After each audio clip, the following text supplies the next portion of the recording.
What is up, YouTube? I am feeling very excited, motivated, peppy today. So if you're not down with that, you can go ahead and click out of this video. But if you are down with that, then welcome to my pep fest. First things first, welcome to my channel. My name is Sam. If you are new, please subscribe to my channel. It would be really awesome if you did that. Thank you so much for watching. If you couldn't tell by the title of today's video, today is the first episode of my college series. Today we're going to be talking about what I bet a lot of people really want to know about, and that is how to save big money on college textbooks. If you know anything about college, you know that everything is super expensive. I think it's safe to say, we can all agree, that colleges definitely want your money and they will do whatever they can do to get it from you. So if you're interested in tips and tricks on how to save money on your college textbooks, then just keep watching. The first tip I can give you is to not buy your textbooks early. Now, if you are someone who likes to have everything prepared and planned out for your first day of school, then that's your choice. But for college, I strongly recommend that you wait. Usually about a week before classes start, your professors are probably going to post something on their website or send out an email telling you what textbook you need. Likely they're going to tell you that you can buy an older edition, or you can even buy an online version. These versions are usually cheaper, so if you're looking for a cheaper version, then you should probably wait until your professor posts something about it. The first day of class, your professor is going to talk to you all about the syllabus. On the syllabus, the professor is going to discuss with you the textbook that you need, what other options you have, if you even need the textbook, and how much of your exams are going to be based off of the textbook. And so I would recommend that you wait until your first class period. If you are having trouble figuring out whether or not you should get the textbook, I recommend checking out a website called ratemyprofessor.com. If you can tell from the title, this is a website where students go online and they rate their experience with certain professors that they've had. However, this isn't the only use for this website. A lot of people also go on this website and they say whether or not they use the textbook. And so, for that purpose, I go on there, I make sure that I have the right class, and if multiple people post that they didn't even crack the book open, then that's usually a pretty good idea of whether or not you're going to use it. At the end of the day, you need to make your own judgment about whether or not you need to buy, rent the textbook, if you even need it. That is completely up to you. You need to do your own research, check with your professors and your classes and what goes on at your school. It will vary between people. This is just my experience and things that have worked for me, and hopefully they will work for you, but just take everything I say with a grain of salt. My second tip is to not buy your textbook straight from your school's bookstore, library, whatever you want to call it. Don't buy your textbook from your school. They are going to rack up the prices on your textbooks, and that's because you're paying for the convenience of it, and they also come out with these customized versions that they tell you are super special and that are specifically for the classes at that school. And likely, you're not even going to need that customized version. Usually it's only about maybe 20 pages, like a chapter or two of specialized content.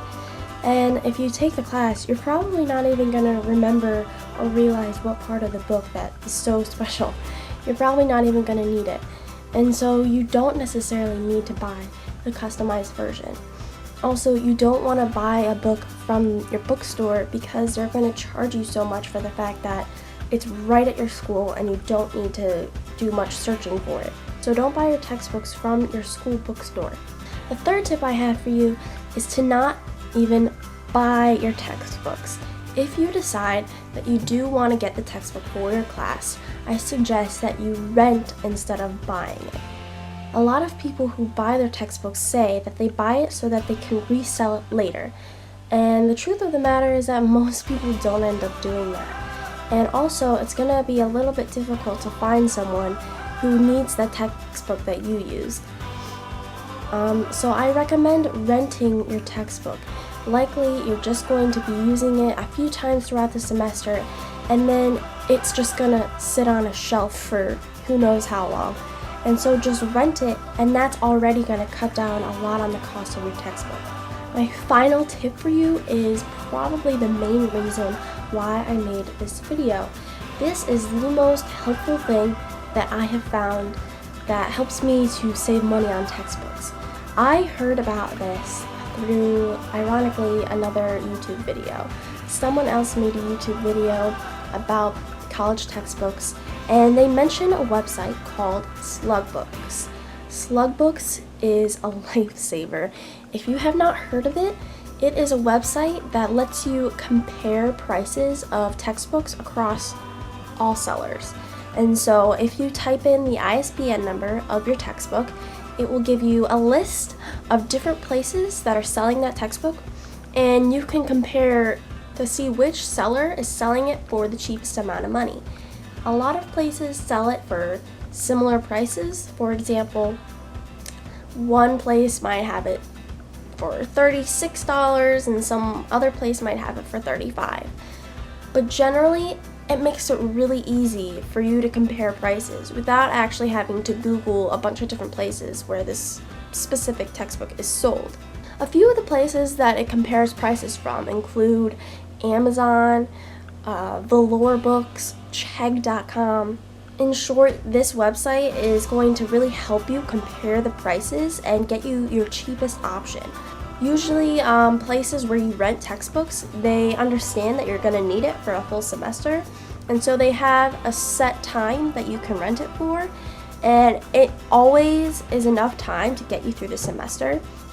Then, at the end of that time period, all you have to do is wrap up your textbook, just put it in a box, make sure it's secure, and then take it to the post office or UPS box, wherever, and you just use the return label, shipping label that comes with it when you get it, and it just ships right back to the place where you got it from.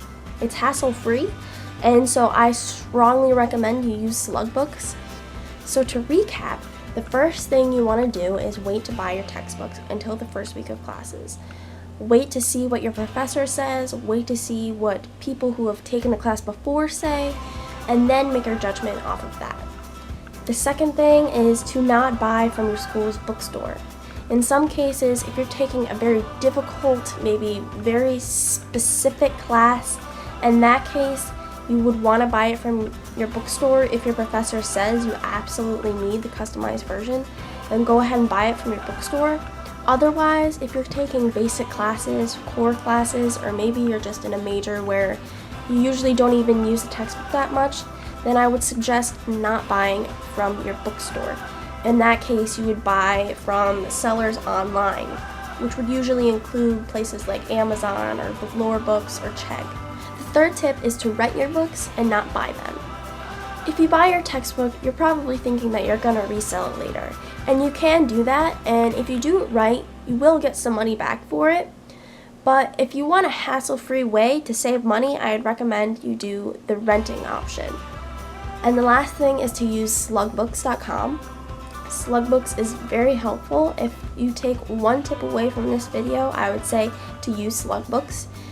All you're going to need is the ISBN number of your textbook, which you can find online on your school's website or from your professor, and then you just type in the ISBN number and you're good to go.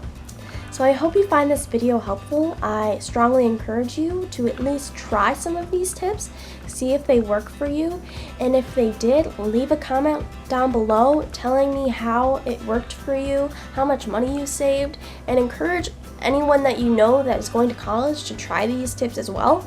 I think it's really gonna save you guys a lot of money. So if you like this video, please give it a thumbs up, subscribe to my channel if you haven't already. Thank you so much for watching, and I'll see you in my next video.